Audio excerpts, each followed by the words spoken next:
배반의 심장. 그렇습니다. 불안했습니다.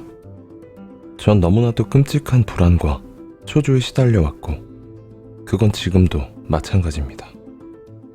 그렇지만 왜 제가 미쳤다고 하시는 겁니까?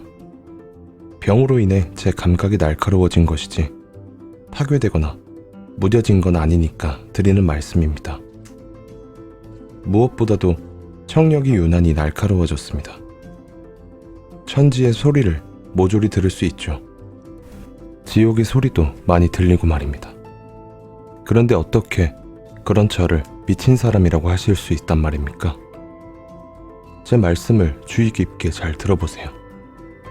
그리고 제가 얼마나 건강하고 얼마나 침착하게 사건의 전모를 전달하는지 잘 관찰해 보십시오. 저한테 언제 어떻게 그런 생각이 떠오르게 되었는지는 알 수 없습니다. 그러나 일단 그 생각이 들고 나자 저는 밤낮 없이 그 생각에 시달리게 되었습니다. 그 행위엔 아무런 목적도 열정도 없었습니다. 저는 그 노인을 사랑했고 그분이 제게 잘못한 적도 없었으니까 말입니다. 그분이 저를 모욕한 일도 전혀 없었습니다. 그분이 소유한 황금에 눈이 먼 것도 아니었습니다. 굳이 이유를 대자면 그건 그 노인의 눈 때문이 아니었던가 싶습니다. 그렇습니다. 바로 그 눈 때문이었습니다. 그 노인의 눈은 독수리의 눈처럼 엷은 막으로 덮인 연한 푸른색이었습니다. 그분의 눈길이 제게 닿을 때면 제 피는 언제나 차갑게 얼어붙는 것 같았습니다. 바로 그 때문에 저는 그 노인의 생명을 빼앗기로, 그리하여 영원히 그 눈으로부터 자유를 쟁취하기로 차츰 아주 서서히 결심을 굳혀갔던 것입니다. 그러니까 제 논점은 이것입니다. 여러분은 제가 미쳤다고 생각하십니다. 그런데 미친 사람은 자기가 무슨 짓을 하는지 모르는 법입니다. 그러나 여러분이 그때 저를 보셨더라면 결코 제가 모르고 그런 짓을 했다고는 하실 수 없을 겁니다. 제가 얼마나 현명하게, 얼마나 조심스럽게, 얼마나 신중하게, 얼마나 철저히 위장하면서 그 일을 실행했는지 분명히 목격하셨을 테니까 말입니다. 그 노인을 살해하기 전 일주일 동안 저는 전보다 훨씬 더 친절하게 그 노인을 대했습니다.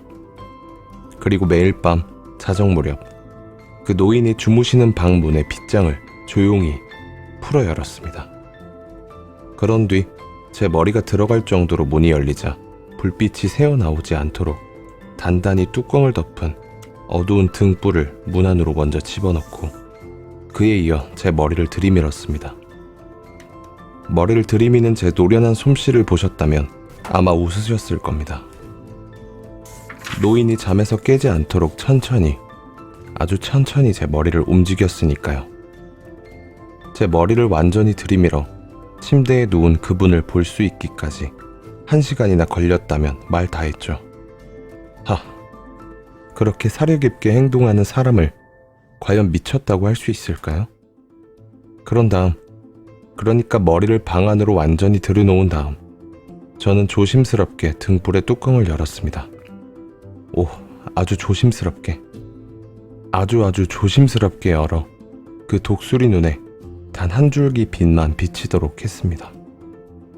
저는 무려 일주일 밤 동안, 그것도 꼭 자정 무렵에 계속 이처럼 조심스럽게 접근을 시도했는데 그때마다 공교롭게도 그분의 눈이 꼭 감겨 있었습니다. 바로 그 때문에 제 계획을 실행에 옮길 수 없었습니다. 저를 괴롭힌 건 그 노인이 아니라 그분의 흉안이었기 때문이죠. 매일 아침 동이 터올 무렵이면 저는 대담하게 그분의 방으로 건너가 그분에게 과감히 인사말을 건넸습니다. 애정어린 어조로 그분의 성함을 부르며 밤새 잘 주무셨는지 여쭤보는 등 말이죠. 그러니까 통찰력이 남다르게 비상한 사람이 아니라면 그 누구도 매일 밤 자정 무렵 당신이 깊이 잠들어 있을 때 제가 그렇게 당신을 들여다보았으리라고 의심할 수는 없었을 겁니다. 그렇게 노인의 방을 들여다보기 시작한 지 꼭 8일째 되던 날 밤, 평소보다도 훨씬 더 조심스럽게 방문을 열어보았을 때였습니다. 그때 저는 시계의 분침보다도 더 느리게 손을 움직였죠. 사실 제가 제 정신의 능력이 그렇게 막강하고 탁월하다는 사실을 그날 밤만큼 그렇게 확실하게 실감한 적은 일찍이 없었습니다. 우쭐하고 의기양양해지는 기분을 억누르기 힘들 정도였죠. 제가 바로 거기 서서 살금살금 당신이 자고 있는 방문을 열고 있는데 막상 그 노인은 이 은밀한 행동과 계획을 꿈에도 짐작하지 못하신다는 생각, 그 생각 때문에 저는 한참을 혼자서 킬킬댔습니다. 아마 그분이 제 웃음소리를 들으셨던 건지도 모르겠습니다. 뭔가에 놀란 듯 흠칫하고 몸을 움직이는 것이 보였으니까요. 이렇게 말씀드리니 여러분께서는 아마도 제가 당연히 움찔 물러섰을 거라고 생각하실지도 모르겠군요. 하지만 그건 사실과 다릅니다. 강도의 침입을 막기 위해 그 방에 있는 창의 덧문을 꼭 닫아놓았기 때문에 그분의 방에는 칠흑빛 어둠이 짙게 드리워져 있었고 그 덕분에 노인이 당신 방에 문이 열렸다는 사실을 알아보실 가능성은 전혀 없었기 때문입니다. 저는 아주 느린 동작으로 천천히, 아주 천천히 계속 그 문을 밀었습니다. 그런데 제 머리를 문으로 들여놓고 막 등불을 켜려는 찰나 제 엄지손가락이 미끄러지면서 주석으로 된 걸쇠와 부딪혔습니다. 그러자 노인이 침대에서 벌떡 일어나 "거기 누구냐?" 하고 큰 소리로 외치셨죠. 저는 침묵을 지킨 채 꼼짝도 하지 않고 서 있었습니다. 근육 하나도 움직이지 않으면서 장장 1시간 동안이나 노인이 도로 눕는 소리를 기다렸습니다. 노인이 계속 침대에 앉아 귀를 기울이고 계셨던 탓입니다. 살짝 수염벌레가 벽에 머리를 부딪히는 소리가 들려올까 하고 제가 밤이면 밤마다 벽에 대고 귀 기울였던 것처럼 말입니다. 이윽고 가벼운 신음소리가 들려왔는데 그 소리에는 죽음의 공포가 담긴 것이 분명했습니다. 아픔이나 슬픔에서 나오는 신음소리가 아니라 극심한 공포에 질려 영혼의 깊은 곳으로부터 솟아오르는 낮고 숨죽인 신음소리였습니다. 저는 그 소리에 대해 익히 잘 알고 있었습니다. 깊은 밤 온 세상이 잠들어 있던 자정 무렵 그 같은 신음소리가 무시무시한 울림과 함께 가슴속 깊은 곳으로부터 솟아나 이미 공포에 사로잡혀 있던 저를 더욱더 무시무시한 공포로 몰아넣은 경험이 무수히 있기 때문입니다. 방금 말씀드렸듯이 저는 그 소리에 대해 아주 잘 알고 있었습니다. 노인이 경험하는 감정에 대해 잘 알고 있었기 때문에 전 마음속 깊이 킬킬거리면서도 다른 한편으론 그분에 대한 동정심도 느꼈습니다. 전 노인이 처음 들려온 희미한 소리 때문에 침대에서 몸을 뒤척이셨을 무렵부터 잠에서 완전히 깨어난 맨정신으로 누워 계셨다는 사실을 알고 있었습니다. 그 뒤로 노인의 공포심은 줄곧 커지기만 한 것입니다. 공포를 느낄 이유가 없다고 생각하려고 애써 보았지만 뜻대로 되지 않으셨을 겁니다. 노인은 굴뚝 안을 지나가는 바람 소리일 뿐이야 라거나 쥐가 마루를 건너가는 소리야 혹은 귀뚜라미 한 마리가 귀뚤하고 딱 한 번 울었을 뿐이야 라고 혼잣말을 하셨을 겁니다. 그렇습니다. 그분은 이런 추측을 통해 스스로를 위로하려고 노력하셨습니다. 하지만 그분은 깨달으셨습니다. 그 모든 노력이 헛되다는 것을, 전적으로 헛될 뿐이라는 것을. 죽음이 그분께 다가와 그분 위로 검은 그림자를 들이온 채 그분을 감싸 안고 있었기 때문입니다. 그리고 바로 이 정체불명의 그림자가 들이오는 암울함으로 인해 그 노인은 비록 보거나 듣지 못하시면서도 문 사이에 제가 머리를 들이밀고 있다는 것을 느낌으로 알 수 있었던 것입니다. 오랫동안 꽤 참을성 있게 기다린 저는 그분이 다시 눕는 소리를 듣지는 못했지만 등불을 아주 조금 열기로 작정했습니다. 이윽고 등불이 열렸습니다. 제가 얼마나 살금살금, 얼마나 조심스럽게 등불을 열었는지 여러분은 상상도 못하실 겁니다. 그리하여 마침내 거미줄처럼 가는 한 줄기 흐린 광선이 열린 등불의 조그만 틈새를 빠져나와 바로 그 독수리 눈을 정면으로 비췄습니다. 눈은 떠져 있었습니다. 그것도 아주 크게.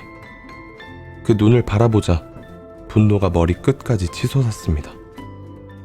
눈의 형태가 완벽하게 드러나 있었습니다. 눈 전체가 바랜 푸른색이었으며 거기에 흉측한 막까지 씌워져 있어 골수까지 오싹해졌습니다. 하지만 그 눈을 제외하면 노인의 얼굴이나 신체의 다른 부분은 전혀 보이지 않았습니다. 아마도 본능적으로 제가 등잔 불빛을 바로 그 저주받은 지점을 향해 정확히 비췄기 때문일 것입니다. 여러분께 이미 말씀드리지 않았던가요? 여러분이 광기라고 오해하는 것이 실은 제 지나치게 예민한 감각에 지나지 않는다는 것을. 이제 말씀드릴 내용이 바로 그 증거입니다. 바로 그 순간 제 귀에 나지막하면서도 희미하고 재빠른 소리가 들려왔습니다. 그것은 마치 천으로 감싼 손목시계에서나 날 법한 소리였습니다. 저는 그 소리에 대해서도 익숙히 잘 알고 있었습니다. 그것은 노인의 심장박동 소리였습니다. 그 소리는 더욱더 제 화를 부채질했습니다. 마치 군인의 용기를 붙돋우는 북소리와도 같았던 거지요. 그렇지만 바로 그 순간에도 저는 미동도 하지 않고 숨을 죽인 채 가만히 서 있었습니다. 제가 든 등불마저도 꼼짝하지 않았습니다. 노인의 눈을 향해 등불빛을 얼마나 오랫동안 비출 수 있는지 시험하고 있었기 때문입니다. 그러고 있자니 몸서리가 쳐지면서 그 노인의 심장박동 소리가 점점 더 크게 들렸습니다. 그 소리는 시시각각 더욱 빨라지고 커졌습니다. 노인의 공포가 극에 달했음에 틀림없었습니다. 소리는 점점 커졌습니다. 정말이지 시시각각 커졌습니다. 제 말씀을 주의 깊게 듣고 계십니까, 여러분? 앞서 제 신경이 예민하다고 말씀드렸죠. 그렇습니다. 전 신경이 예민합니다. 그렇기 때문에 무시무시한 정적이 감도는 한밤중의 고택에서 그처럼 기묘한 소리가 들려오자 제어할 수 없는 공포에 사로잡혔습니다. 그런데도 전 꼼짝도 하지 않으면서 몇 분 동안이나 더 가만히 서 있었습니다. 하지만 그 심장박동 소리는 커지고 또 커졌습니다. 그분의 심장이 터지려는 게 틀림없다는 생각이 들었습니다. 그리고 이제 새로운 걱정이 엄습했습니다.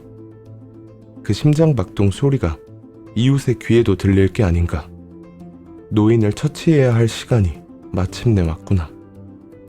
전 등잔을 활짝 열어젖히고 고함 소리를 크게 내지르며 그분의 방으로 뛰어들어갔습니다.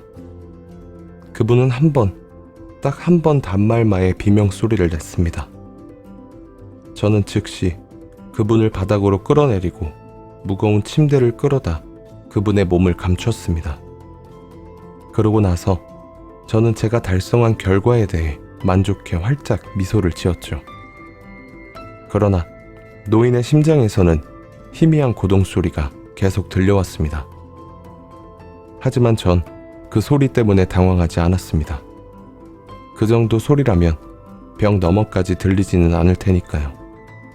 마침내 소리가 그쳤습니다. 노인이 죽은 것입니다. 저는 침대를 다시 치우고 노인의 시체를 자세히 살펴보았습니다. 그렇습니다. 노인은 확실하게, 아주 확실하게 죽어 있었습니다. 저는 그분의 심장 부위에 손을 대고 한참 동안 기다렸습니다. 박동은 없었습니다. 죽은 것이 분명했습니다. 제가 그분의 눈 때문에 시달리는 일은 이제 일어나지 않을 것이었습니다.